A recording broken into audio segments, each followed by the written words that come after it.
Students, today we will discuss the next topic in environment and health. The next topic is small scale filtration. In last lecture we discussed the types of small scale filtration and explain it. In the last जो remaining हमारी एक type रह गई थी वो था हमारा domestic filter. जो डोमेस्टिक फिल्टर है वो हमारे पास टू टाइप के डोमेस्टिक फिल्टर्स होते हैं। First one is Berkefeld filter, second one is Pasteur's filter.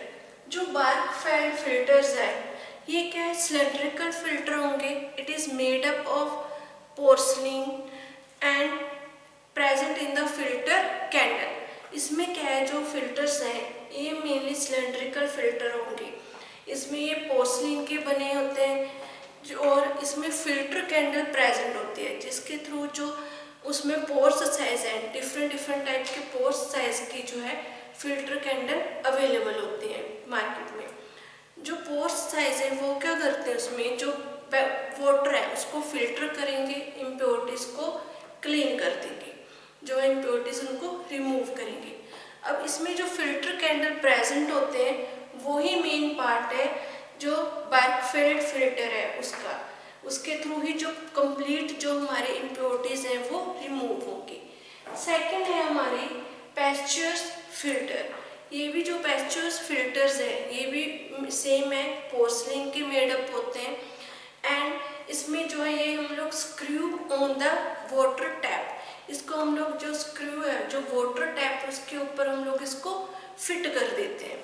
जो हमारा पोर्सलिन जो कंपोजिशंस है, पोर्सलिन जो हमारे पास ये मटेरियल के बने हुए होते हैं इसमें भी जो हमारे पास फिल्टर कैंडल प्रेजेंट होगी। जो फिल्टर कैंडल है वो वाटर को फिल्ट्रेट करती रहेगी जिससे जो हमारा वाटर है वो इम्प्योरिटीज उसमें से वो रिमूव हो जाती है। नेक्स्ट है हमारे पास जो ये था हमारा स्मॉल स्केल फिल्टर जो टॉपिक है वो यहाँ फिनिश हो गया। नेक्स्ट है हमारे पास जो टॉपिक है वो है हार्डनेस ऑफ वाटर। ये इंपॉर्टेंट टॉपिक है पॉइंट ऑफ व्यू, पेपर के पॉइंट ऑफ व्यू से।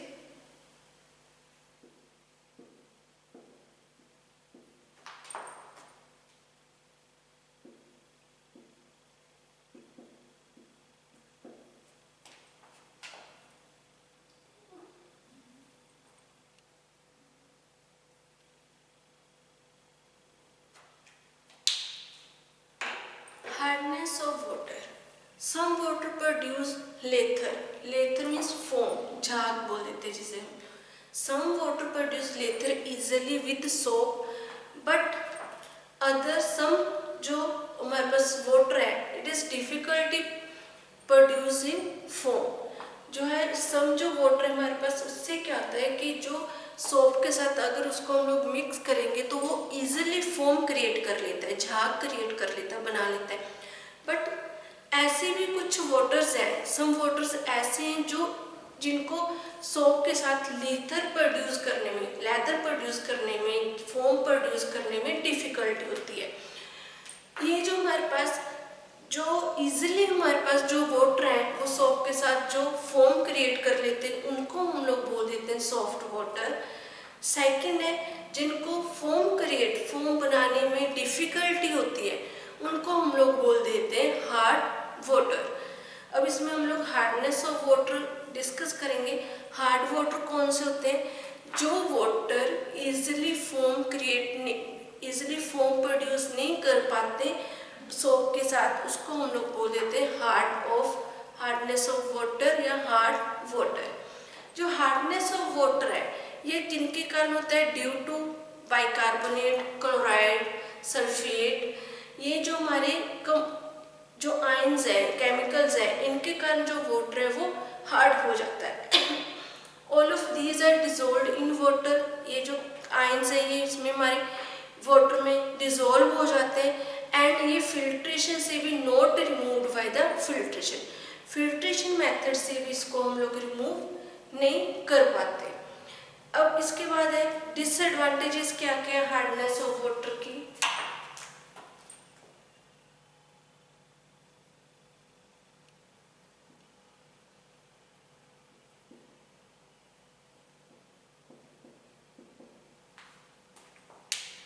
डिसएडवांटेज है फर्स्टली ये फोम क्रिएट नहीं कर पाता सोप के साथ। सेकेंडली ना तो हम लोग जो हार्ड वाटर उसको वॉशिंग के लिए, क्लोथिंग के लिए यूज़ कर सकते हैं, ना ही हम लोग हार्ड वाटर का यूज़ हम लोग जो है कुकिंग में भी नहीं कर सकते।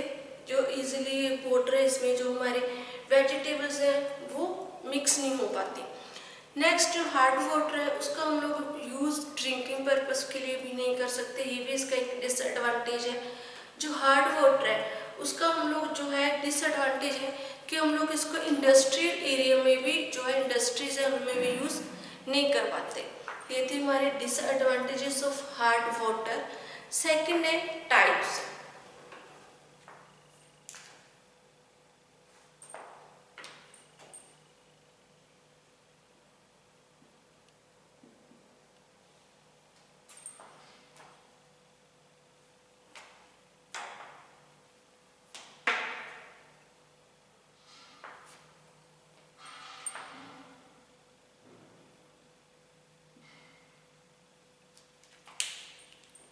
टाइप्स है, टू टाइप थे हमारे पास, टेम्पररी और परमानेंट।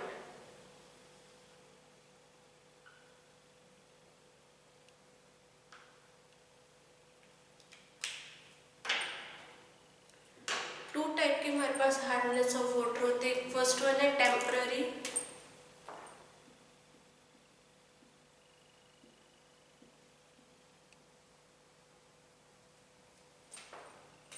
And permanent.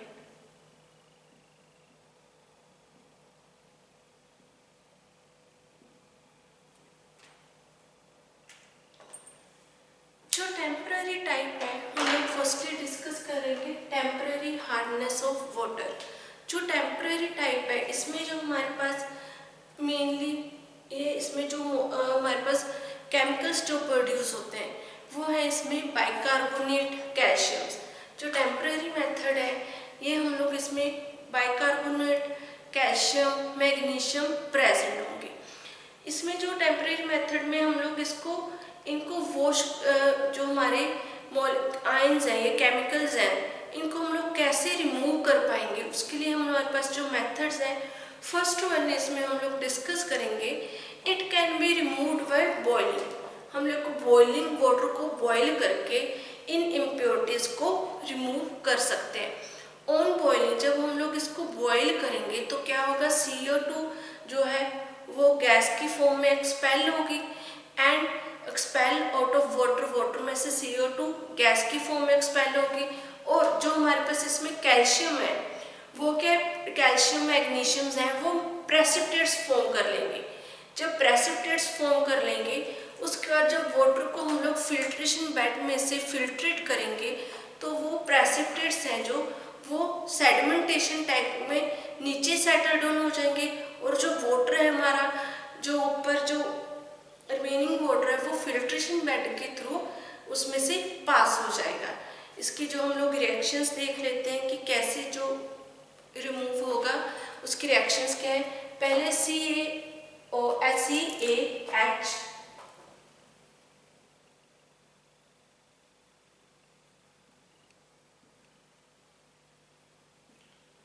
CaHCO3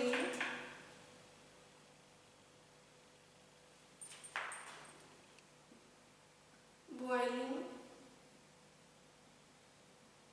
जब हम लोग इसको बॉयल करेंगे तो हमारे पास क्या आएगा, CaCO3 प्लस CO2 गैस की फॉर्म में जो है वो हमारे पास एक्सपेल हो जाएगी एंड वाटर। ये था हमारा फर्स्ट मेथड। फर्स्ट मेथड है जो टेम्परेरी हमारे पास हार्डनेस है वाटर की उसको हम लोग रिमूव करेंगे, जो हमारा बॉइलिंग के कारण जो बॉईल करके वाटर को उसको हम लोग रिमूव कर सकते हैं। सेकंड जो हमारा ये बॉइलिंग मेथड है ये बहुत ज़्यादा एक्सपेंसिव मेथड है। सेकंड है हमारे पास the temporary hardness by adding lime और कैल्शियम हाइड्रोक्साइड टू वाटर। हम लोग जो कैल्शियम हाइड्रोक्साइड है या फिर क्विकलाइम जो सोडा है उसको वाटर में ऐड कर भी इसको जो हार्डनेस है इसकी रिमूव कर सकते हैं। इसमें क्या होगा कि जो प्रेसिपिटेट्स फॉर्म होंगे क्विकलाइम से, या फिर हमारे पास जो कैल्शियम हाइड्रोक्साइड्स के साथ जब रिएक्शन होगी उसमें जो प्रेसिपिटेट्स फॉर्म होंगे, वो प्रेसिपिटेट्स को हम लोग जब सेडिमेंटेशन में टैंक में वाटर हमारे पास हम लोग शिफ्ट करेंगे तो वो प्रेसिपिटेट्स हैं जो वो नीचे सेटल डाउन हो जाएंगे। उसी के साथ जो इम्प्योरिटीज़ हैं वो भी सेटल डाउन हो जाएंगी, जैसे हमने क्लोरीनेशन के मेथड में डिस्कस किया था लास्ट लेक्चर्स में। तो हमारे पास जो ऊपर क्लीन वाटर है वो रिमेनिंग रह जाएगा, और उस वाटर को हम लोग फिल्टर बेड के थ्रू फिल्ट्रेशन कर देंगे, उसको जो है क्लीन वाटर जो हमारे पास प्यूरिफाइड वाटर है वो अवेलेबल हो जाएगा। इसमें जो हमारे पास सेपरेटेड हो जाएगा, इम्प्योरिटीज अलग रह जाएंगी, और जो क्लीन वाटर है वो हमारे पास अलग सेपरेट हो जाएगा। नेक्स्ट है, सेकंड है हमारे पास टाइप है वो है परमानेंट हार्डनेस टाइप। परमानेंट में हमारे पास जो है जो हमारे पास इसमें इम्प्योरिटीज होती हैं वो है क्लोरीन, सल्फेट, और इसके बाद है मैग्नीशियम, कैल्शियम। इसमें भी परमानेंट इम्प्योरिटीज में प्रेजेंट होंगी, कैल्शियम और मैग्नीशियम भी। मेन इसमें जो हम लोग परमानेंट हार्डनेस है उसको हम लोग बॉइल करके वाटर को रिमूव नहीं कर पाएंगे। It is not removed by boiling. इसको रिमूव करने के लिए हमारे पास फॉलोइंग मेथड्स हैं, जैसे एग्जांपल इसमें फर्स्ट वन हमारे पास मेथड है, जैसे व्हेन सोडियम कार्बोनेट और सोडा ऐश, जो सोडा ऐश है या फिर सोडियम कार्बोनेट है, जब हम इसको वाटर में ऐड करेंगे, ऐड करने के बाद it removes temporary and permanent method. तो हमारा जो टेम्पररी और परमानेंट मेथड से ये जो बॉइलिंग है, जो हार्डनेस है वाटर की, वो रिमूव हो जाएगी। सेकंड है हमारे पास इसमें बेस एक्सचेंज प्रोसेस। जो बेस एक्सचेंज प्रोसेस है इसको हम लोग यूज़ करते हैं वाटर के हार्डनेस को रिमूव करने के लिए। इसमें जो हम लोग ज़्यादा लार्ज क्वांटिटी में जब हमारे पास वाटर प्रेजेंट होता है उस टाइम हम लोग इस प्रोसेस को यूज़ करेंगे, बेस एक्सचेंज प्रोसेस। जो बेस एक्सचेंज प्रोसेस है इसमें हमारे पास जो हम लोग जो एग्जांपल है जैसे सोडियम, एल्युमिनियम या फिर सिलिका है, ये क्या होते हैं, हमारे लूज कंपोनेंट्स होते हैं, लूज कंपाउंड्स होते हैं। जब हम लोग हार्ड वाटर को पास करेंगे थ्रू फिल्ट्रेशन, पास करेंगे तो उसमें जो हमारे पास कैल्शियम और मैग्नीशियम है, आयंस है, वो किसके साथ एक्सचेंज हो जाएंगे, सोडियम आयंस के साथ। क्योंकि जो सोडियम है हमारा वो क्या है, लूज कंपोनेंट्स है। लूज कंपोनेंट्स होने के कारण जब भी हम लोग फिल्ट्रेशन करेंगे, इनको हार्ड वाटर को पास आउट करेंगे इनमें से, तो हमारा जो कैल्शियम और मैग्नीशियम आयंस हैं वो चेंज हो जाते हैं सोडियम आयन में। जब सोडियम आयन में हमारे जो आयंस है इम्प्योरिटीज चेंज हो जाएंगी तो उस टाइम जो हमारी हार्डनेस है वाटर की वो रिमूव हो जाएगी, तो ऑटोमेटिकली जो वाटर है वो सॉफ्ट वाटर में चेंज हो जाएगा। ये था हमारा टेम्पररी और permanent methods hardness of water के। नेक्स्ट हम लोग जो डिस्कस करेंगे वो है एयर। हमारा जो वाटर है, वाटर का टॉपिक ये फिनिश हो गया। नेक्स्ट हम लोग डिस्कस करें एयर। एयर क्या है, जो हमारा मोस्ट इम्पोर्टेंट कंपोनेंट्स हैं हमारी लाइफ में।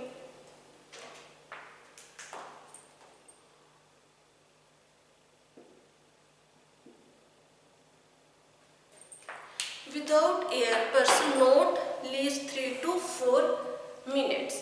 अब जो एयर है, एयर क्या है, जैसे हम लोग जो ह्यूमन बीइंग है वो वाटर, फूड के बिना तो 5 या 6 दिन तक अलाइव रह सकते हैं, बट एयर के बिना जो हमारा जो ह्यूमन बीइंग्स हैं वो अलाइव नहीं रह सकते। एयर के बिना क्या है, जो पर्सन्स है वो 3 से 4 मिनट के बिना भी, ये भी ज़्यादा मिनट्स हैं, इसके बिना भी जो पर्सन है वो अलाइव नहीं रह सकता। एयर हमारी जो हमारी लाइफ है उसमें एक इम्पोर्टेंट इसेंशियल कंपोनेंट है। जो एयर है, एयर में क्या है हमारे पास मेनली जो एयर है, एयर में हमारे पास डिफरेंट टाइप की गैसेस प्रेजेंट होती हैं। अगर प्योर एयर हमें मिल जाए, जैसे कई बार आपने सुना होगा कि डॉक्टर्स बोलते हैं कि मॉर्निंग वॉक किया करो, क्योंकि जो सुबह की वॉक होती है उसमें जो सुबह मॉर्निंग में एयर प्रेजेंट होती है वो फ्रेश एयर होती है। वो फ्रेश एयर कैसे होगी, क्योंकि उसमें कोई भी केमिकल्स, डस्ट पार्टिकल्स प्रेजेंट नहीं होते। इसलिए जो मॉर्निंग वॉक है वो हमारे हेल्थ के लिए ज़्यादा बेनिफिशियल होती है as comparison to evening walk. अब एयर में हमारे पास है जो प्योर एयर है वो क्या हमारे लिए नेसेसरी है हेल्थ के लिए। जैसे जो फ्रेश एयर है वो क्या काम करती है, it act like a tonic की तरह वो काम करेगी। इसमें जो फ्रेश एयर है वो क्या स्टिमुलेट करेगी, हमारा डाइजेशन, हमारा नर्वस सिस्टम, हमारे लंग्स को हेल्दी रखेगी, हमारे जो ब्रीथिंग है, रेस्पिरेटरी सिस्टम्स हैं उसको हेल्दी रखती है। इसलिए जो फ्रेश एयर है वो एज अ टॉनिक की तरह हमारी बॉडी में वर्क करेगी। नेक्स्ट है हमारा इसमें कंपोजिशन ऑफ एयर। जैसे आपने लास्ट क्लासेस में जो है +1 +2 10th में भी डिस्कस किया होगा, इसके बारे में स्टडी किया होगा। उसमें कंपोजिशंस जो एयर है वो क्या क्या है।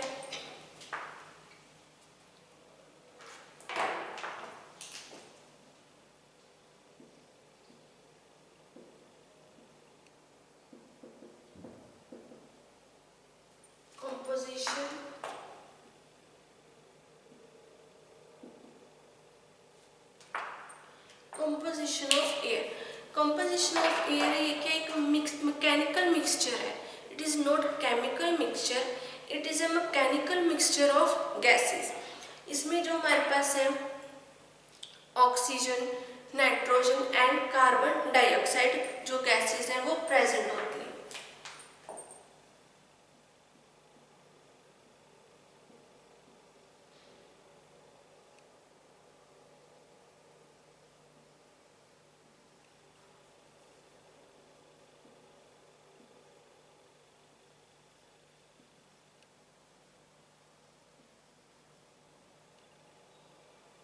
ऑक्सीजन, कार्बन डाइऑक्साइड एंड जो नाइट्रोजन गैसेस है वो प्रेजेंट होगी।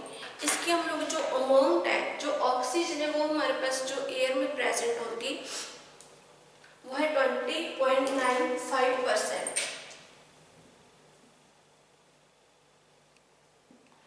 और जो कार्बन डाइऑक्साइड है वो है 0.03204%।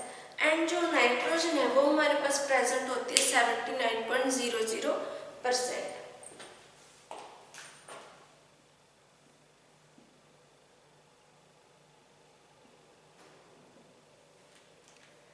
ये हमारी कंपोजिशंस है एयर की। इसके बाद हमारे पास जो रिमेनिंग अमाउंट बच जाती है इसमें, वो रिमेनिंग अमाउंट में हमारे पास सम गैसेस प्रेजेंट्स होते हैं जैसे नियोन, आर्गन या हीलियम, ये गैसेस प्रेजेंट्स होंगी। नेक्स्ट है हमारे पास एयर पोल्यूशंस। जो एयर पोल्यूशंस की कौन कौन से सोर्सेज है वो हम लोग डिस्कस करेंगे।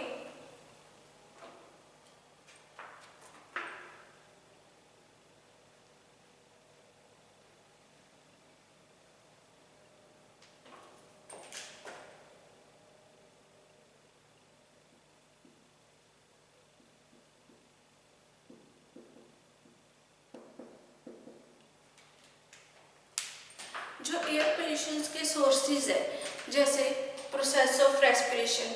अगर एक ही रूम में बहुत ज़्यादा क्राउड हो, पर्सन्स प्रेजेंट होंगे, तो वहाँ पर जो है वो कार्बन डाइऑक्साइड की जो अमाउंट है वो ज़्यादा हो जाएगी, कार्बन डाइऑक्साइड गैस ज़्यादा होगी, उससे क्या है एयर पोल्यूटेड होगी। सेकंड है हमारा बर्निंग ऑफ कोल। जब भी कोल है जहाँ ऑयल ऑफ एग्रीकल्चर्स हैं उनको हम लोग बर्न करते हैं या उनको हम लोग प्रिपेयर करते हैं, तो उस टाइम में जो है वो जो एयर है वो पोल्यूटेड होती है। नेक्स्ट हमारे पास है इंडस्ट्रीज में। जैसे आप लोगों को पता है कि इंडस्ट्री में इसमें बहुत सारे केमिकल्स होते हैं, बहुत ज़्यादा जो है फ्यूम्स निकलती हैं वहाँ से। वो क्या करते हैं, जो केमिकल्स हैं वो एयर में जाकर एयर को पोल्यूटेड करेंगी। उसमें जो है पेशेंट्स हैं, ह्यूमन बींग्स हैं, उनकी जो हेल्थ है उस पर इफेक्ट पड़ेगा। नेक्स्ट है डिकम्पोजिशन ऑफ डेड बॉडीज या decomposition of animals, foods, fruits, ये भी हमारे जो है एयर को पोल्यूटेड करेंगे। अगर हम लोग जैसे जो वेस्ट फ्रूट है या फिर फूड है जो खराब हो चुका होता है, डिकम्पोजिशन हो चुकी होती है जिसकी, अगर उसको हम लोग ऐसे फेंक देते हैं तो वो क्या है, खराब होकर उसमें क्या है, जो एयर में जो गंदी जो बैड स्मेल चली जाती है जिससे जो एयर पोल्यूटेड हो जाती है। उसके बाद हमारे पास है इसमें नेचुरल सोर्सेज, जैसे नेचुरल सोर्सेज जो पोल्यूट करते हैं एयर को, पोल्यूशन क्रिएट करते हैं, वो है डस्ट, बैक्टीरिया, पोलन्स, फंजाई, ये हमारे नेचुरल सोर्सेज हैं जिससे जो एयर है वो पोल्यूटेड होगी। अगर डस्ट ज़्यादा होगी, जैसे हम लोग अभी ये जो जब पराली जला देते हैं उस टाइम क्या है, ज़्यादा पोल्यूशन हो जाता है। पोल्यूशन होने के कारण वहाँ पर जो विजिबिलिटी है वो भी प्रॉपर नहीं हो पाती, उसमें ज़्यादा धुआं होने के कारण कुछ दिखाई नहीं देता, विजिबिलिटी जो है वो कम हो जाती है। या फिर जब जो है कनक की कटाई होती है या फिर उसमें से जो भी आगे प्रोसेसिंग होती है उसको निकालते हैं, उसमें भी ज़्यादा जो एयर में पोल्यूशन हो जाता है, उसमें मिट्टी, डस्ट, जो उसकी जो भी उसके कवर्स हैं वो जो एयर में चले जाते हैं, तो उससे क्या होगा, एयर पोल्यूटेड हो जाती है। नेक्स्ट उसमें न्यूक्लियर एनर्जी, न्यूक्लियर एनर्जी जैसे एटम्स बनाना, एटम बम बनाना, या फिर न्यूक्लियर जो हम लोग रिसर्चेज करते हैं, जो अगर रिसर्च करेंगे तो उसमें न्यूक्लियर एनर्जी में जो हम लोग एक्सपेरिमेंट्स करके देखते हैं, ट्रायल करके देखते हैं, उससे भी जो हमारी एयर है वो पोल्यूटेड हो जाती है। उसके बाद जो नेक्स्ट हमारे पास जो रीज़न है एयर को पोल्यूटेड का, जो कारण है, कोज है, वो है स्प्रे। इंसेक्टिसाइड्स, पेस्टिसाइड्स के ऊपर जब हम लोग स्प्रे करते हैं, वो स्प्रे क्या है, जब एयर है, एयर में गैस जो है एयर में जाकर मिक्स हो जाती है, उससे भी जो हमारी एयर है वो कंटेमिनेटेड हो जाएगी। नेक्स्ट इसमें इफेक्ट ऑफ ह्यूमन हेल्थ। अब जो एयर पोल्यूशन हो रहा है उसका ह्यूमन हेल्थ के ऊपर क्या इफेक्ट होगा। फर्स्ट है इसमें जो मॉर्बिडिटी और मोर्टेलिटी रेट है वो क्या इंक्रीज हो जाएगी, उसमें ज़्यादा इंक्रीज हो जाती है। अफेक्ट जो है रेस्पिरेशन के, हमारे रेस्पिरेटरी फंक्शन है उसके ऊपर इफेक्ट पड़ेगा। जो हमारे लीड्स क्रोजन ऑफ मेटल, जो मेटल है उसको जंग लग जाता है जल्दी, क्रोजन्स में इफेक्ट पड़ता है। नेक्स्ट विजिबिलिटी डिक्रीज हो जाती है। Third one destructions of plant and animals, ये जो प्लांट्स हैं, एनिमल्स हैं, इनकी जो है डिस्ट्रक्शंस होने लग जाती हैं। ये जो एयर नहीं प्रॉपर होगी तो एनिमल्स और प्लांट्स प्रॉपरली ग्रो नहीं कर पाएंगे, उससे क्या उनकी डिस्ट्रक्शन हो जाती है। जब जो एयर जो प्रॉपरली नहीं होती, एयर में डस्ट ज़्यादा होगा, तो उससे क्या है, जो हमारा एयर का लेवल है वो कम हो जाता है, उससे जो विजिबिलिटी है वो भी कम हो जाएगी। उसके बाद जो हमारा ह्यूमन बींग्स है उसके रेस्पिरेटरी सिस्टम पर इफेक्ट पड़ता है, उसके फंक्शंस पे, लीवर पे इफेक्ट पड़ेगा, जिससे जो अलग अलग टाइप की और डिजीज है वो ह्यूमन बींग को होने के चांसेस हो जाते हैं। नेक्स्ट है हमारे पास एयरबोर्न डिजीज।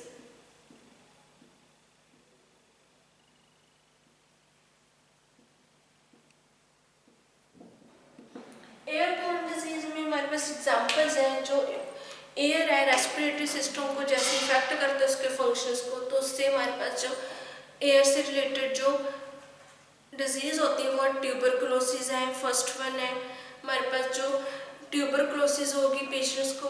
नेक्स्ट है अस्थमा की प्रॉब्लम्स हो सकती हैं पेशेंट्स को। उसके बाद जो अलग अलग टाइप की जो एलर्जीज है वो ह्यूमन बींग को हो सकती हैं उससे। उसके बाद जो हमारे पास डिजीज है जो एयर से रिलेटेड है, कोल्ड, कॉमन कोल्ड, whooping कफ, इनकी भी एलर्जी हो सकती है पेशेंट्स को। उसके बाद है प्रिवेंशन एंड कंट्रोल। हम लोग एयर पोल्यूशन को कैसे प्रिवेंट और कंट्रोल कर सकते हैं। फर्स्ट वन जो ह्यूमन बीइंग है उसको एजुकेटेड करके कि हेल्थ के लिए जो एयर है उसका कितना इम्पोर्टेंस है। जो प्लांट्स हैं, न्यू प्लांट्स को ग्रो करके हम लोग एयर को कंट्रोल कर सकते हैं, एयर को पोल्यूटेड होने से बचा सकते हैं। नेक्स्ट, जो हमारे पास ट्रांसपोर्टेटर्स हैं, जो हमारे पास ये जो व्हीकल्स हैं, इनको कम यूज़ करके हम लोग इसको एयर को कम पोल्यूटेड कर सकते हैं। जो इंडस्ट्रीज़ हैं उनको एग्जैक्ट जो है उनमें से जो लिविंग एरियाज हैं वहाँ से अलग सेपरेट एरिया में बनाकर उसमें से जो केमिकली ज़्यादा इंडस्ट्रीज जो एयर को पोल्यूटेड करती हैं उनको कंट्रोल करके वहाँ पे पोल्यूशंस को हम लोग एयर को प्रिवेंट कर सकते हैं। एयर को प्रिवेंट करने के लिए जो हम लोग हैं अलग जो ह्यूमन बींग्स हैं उनको सेमिनार्स दे सकते हैं जिससे हम लोग एयर की इम्पोर्टेंस, उससे होने वाली जो डिजीज़ है उनके बारे में उनको बता सकें। ये था हमारा आज का टॉपिक एयर। ये टॉपिक यहीं पर फिनिश हो जाता है। नेक्स्ट लेक्चर में हम लोग जो है नेक्स्ट टॉपिक डिस्कस करेंगे नॉइज़। ये लेक्चर हमारे यहीं फिनिश हो जाता है। Thank you.